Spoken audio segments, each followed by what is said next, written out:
my name is Maureen Williams and I'm a new RSVP volunteer. I want to read this great book, Last Stop on Market Street. I used to teach 5th grade and it was one of my class's favorite books. So, Last Stop on Market Street. CJ pushed through the church doors, skipped down the steps. The outside air smelled like freedom, but it also smelled like rain, which freckled CJ's shirt and dripped down his nose. He ducked under his Nana's umbrella, saying, "How come we gotta wait for the bus in all this wet?" "Trees get thirsty too," his Nana told him. "Don't you see that big one drinking through a straw?" From the bus stop, he watched water pool on flower petals, watched rain patter against the windshield of a nearby car. His friend Colby climbed in, gave CJ a wave, and drove off with his dad. "Nana, how come we don't got a car?" The bus creaked to a stop in front of them. It sighed and sagged, and the doors swung open.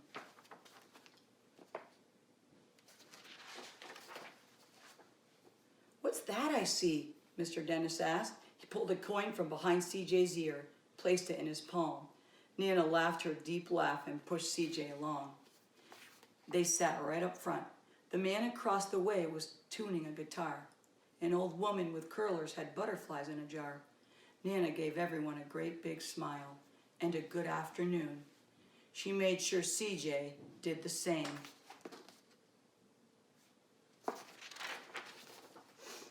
The bus lurched forward and stopped. Lurched forward and stopped. Nana hummed as she knit. "How come we always got to go here after church?" CJ said. "Miguel and Colby never have to go nowhere." "I feel sorry for those boys," she told him. "They'll never get a chance to meet Bobo or the sunglass man. And I hear Trixie got herself a brand new hat." CJ stared out the window, feeling sorry for himself. He watched cars zip by on either side, watched a group of boys hop curbs on bikes.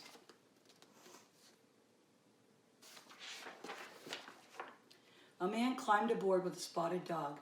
CJ gave up his seat. "How come that man can't see?"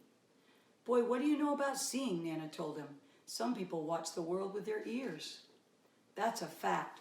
Their noses, too," the man said, sniffing at the air.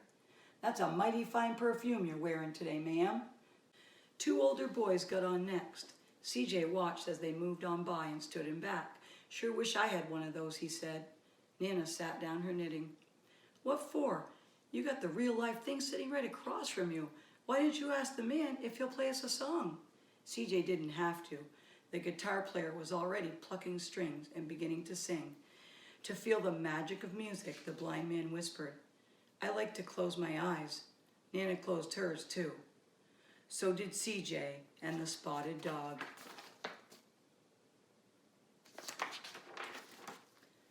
And in the darkness, the rhythm lifted CJ out of the bus and out of the busy city.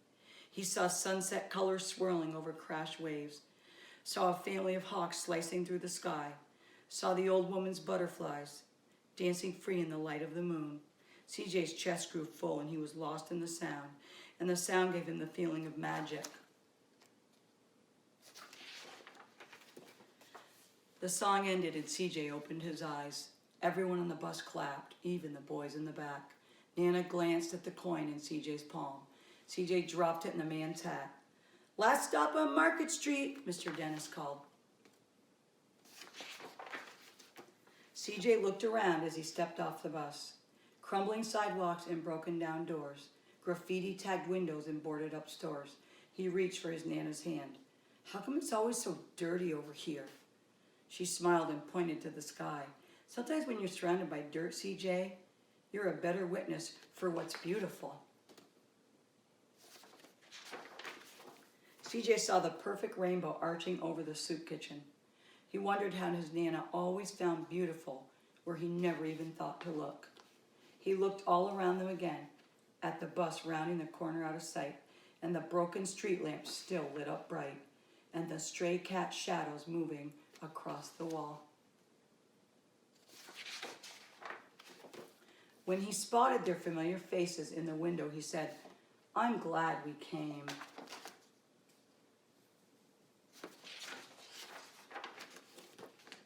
He thought his Nana might laugh, her deep laugh, but she didn't.